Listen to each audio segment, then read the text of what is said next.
My name is Ricardo, and what I'm about to tell you is not an urban legend or a ghost story. It's a memory, a legacy of fear left to me by the darkest branch of my family.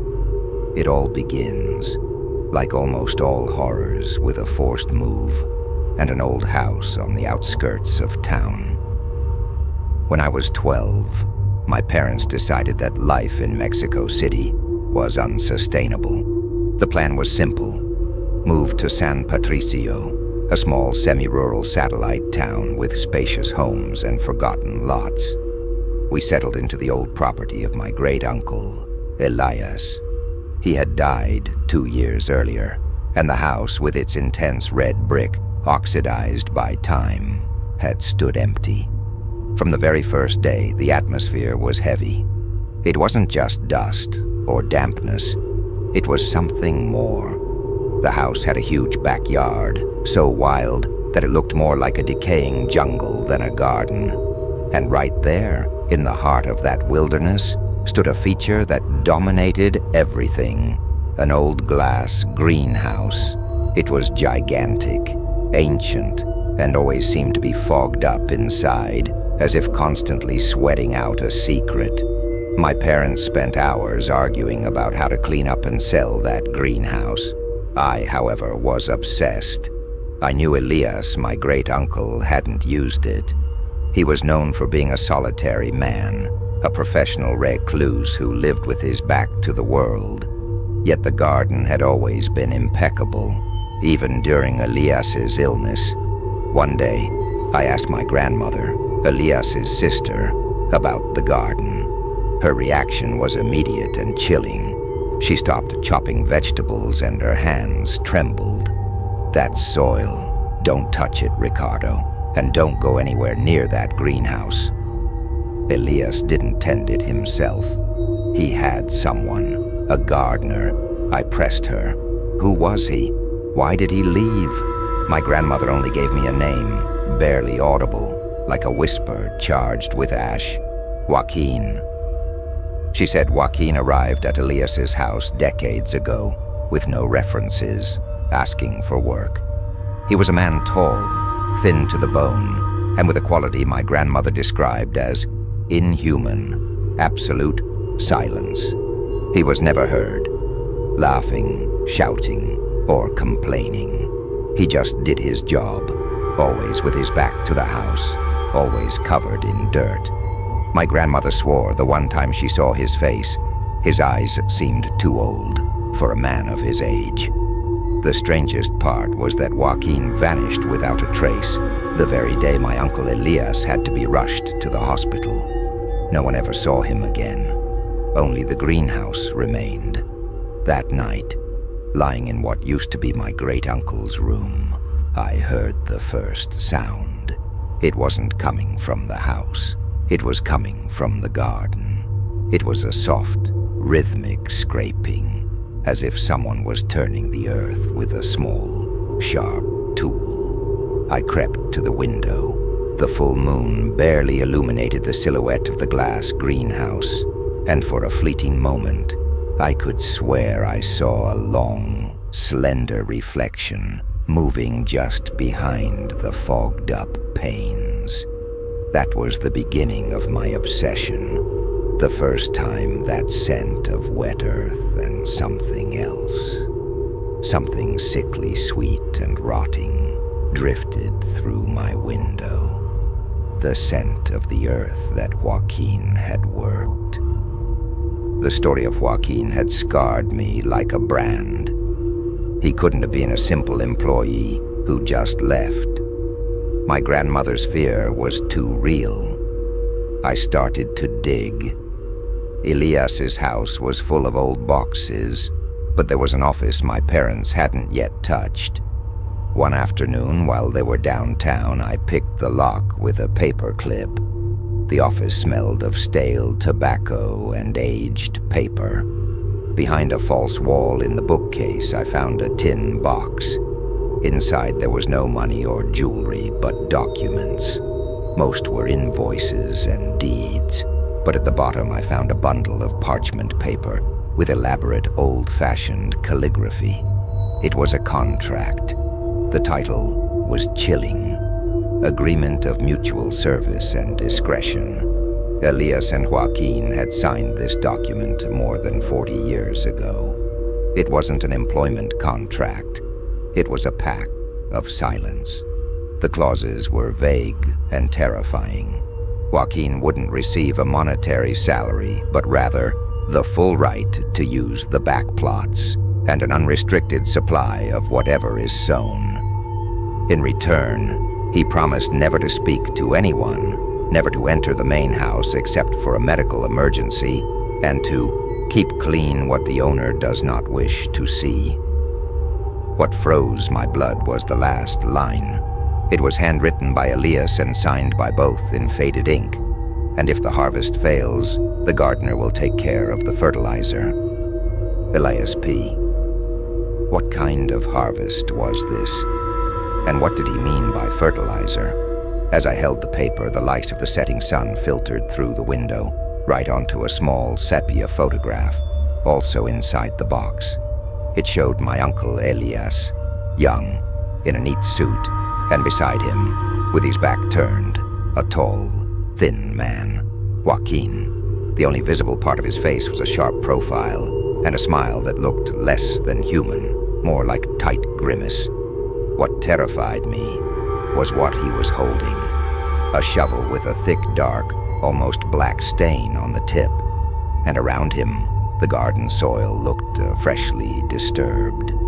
In that moment, I understood that Elias hadn't hired a gardener. He had acquired an accomplice, or worse, he had signed a pact with something that fed on the loneliness of the place. I went back to my room, unable to shake the image of the greenhouse. That night, the scraping returned, louder, more insistent, as if, by reading the contract, I had awakened something. I mustered my courage and got dressed. I crept down the stairs, my heart pounding in my throat. I needed to see what was inside that greenhouse. I reached the glass door. The air there was thick, saturated with a tropical heat and that sickly, sweet, putrid odor. I put my hand on the knob, and it was unlocked. The lock was rusted, but not secured. As I opened the door, the smell hit me like a punch. It was the same scent that drifted through my window, but multiplied by 1,000. A stench of decaying vegetation, extreme dampness, and sweet flesh. And then I saw it. The interior of the greenhouse was not what I expected.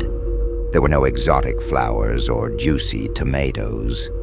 There were rows upon rows of planters and raised beds of black earth, so black it seemed to absorb all the light. In the soil, only a few fleshy plants, with thick, sickly-looking leaves that crawled like skeletal fingers, were growing. In the center, there was a wooden workbench, covered in dry dirt and strange gardening tools, small shovels, a rake with only 3 tines, and a kind of curved chisel. But the horror wasn't in the tools, it was in the earth. In one of the planters, one of the fleshy plants had grown crookedly, slightly unearthing an object. I approached with my flashlight, trembling. With the tip of my shoe, I moved a little more soil. What appeared was a fragment of bone, a phalanx, a finger. My breathing stopped. I frantically dug with my hands, the black soil falling in clumps. In that planter, I found not one, but several small bones. They were too small for an adult. They were the bones of a child. I stumbled backward, tripping over a burlap sack. I accidentally kicked it, and as contents spilled out. It wasn't fertilizer. It was dry earth, mixed with fragments of torn clothing, bone buttons, and tangled clumps of hair. The garden wasn't Elias's, it was Joaquín's graveyard. The contract: keep clean what the owner does not wish to see. Elias was a recluse who, according to gossip, hated noise and nosy neighbors. And what was Joaquín doing? Getting rid of whatever disturbed the peace. Or worse, getting rid of whatever Elias asked him to get rid of. Missing persons, vagrants, and judging by the size of the bones, perhaps even children. And the fertilizer, the harvest. What Joaquín cultivated wasn't plants, it was secrets. And the black earth, that dark, fertile soil, was proof that the fertilizer he used was flesh and bone. I burst out of the greenhouse like a cannon shot, covered in cold sweat and dirt. I ran back to the house. As I slammed the door shut, my mind began to connect the dots. Joaquín disappeared the same day Elias went to the hospital. Elias died 2 years later. Who had cared for the garden and the greenhouse during that time? My grandmother had said the garden was always impeccable, and even worse, my parents had been trying for weeks to hire a gardener to bring order to the lot. I locked myself in my room, unable to sleep. The adrenaline wouldn't let up. Through the window, I saw something that paralyzed me. It wasn't a reflection, it was a shape. Next to the greenhouse in the moonlight, there was a pile of freshly turned earth. It was small but distinct, and beside it, I saw the silhouette of a man bending over. He was tall, thin, with slow, precise movements. He was kneeling, working the soil. The figure straightened up, and for the first time, he wasn't facing away. He slowly turned toward my bedroom window. I couldn't make out his features, but I knew he was looking at me. The silence of the night became absolute, broken only by the frantic pounding in my ears, and what I saw in that silhouette's hand shattered my sanity. He wasn't holding a shovel. He was holding the curved chisel I had seen on the workbench in the greenhouse. What I saw that night wasn't a man. It was a persistent shadow, a footprint of the wickedness that Elias had invited into his life. If Joaquín disappeared when Elias was hospitalized, why had he continued working the earth for 2 years? Why had the house remained clean and the garden impeccable until our arrival? The answer crashed into my head with the brutality of a hammer. Joaquín never left. Either the earth absorbed him to make him a part of it, or Elias's evil had tethered him to the place. The gardener had become the garden. I decided I had to get rid of the contract, burn that proof of my great-uncle's ignominy. The tin box was still in the office. I went in, took the parchment, and a lighter. I went down to the back of the garden, away from the house. As the paper began to burn, I looked up and saw that the greenhouse was glowing, not with artificial light, but with a kind of damp luminescence coming from inside. The light intensified, casting long, distorted shadows of the fleshy plants onto the lawn. They looked like hands reaching up. Suddenly, the feeling of being alone evaporated. I heard the scraping again, right behind me. I turned around. About 10 yards away, at the edge of the garden fence, stood the silhouette. Tall, thin, motionless. It looked like a statue made of dry branches. I couldn't scream. Fear had choked off my voice. The figure wasn't moving. It was just staring at me.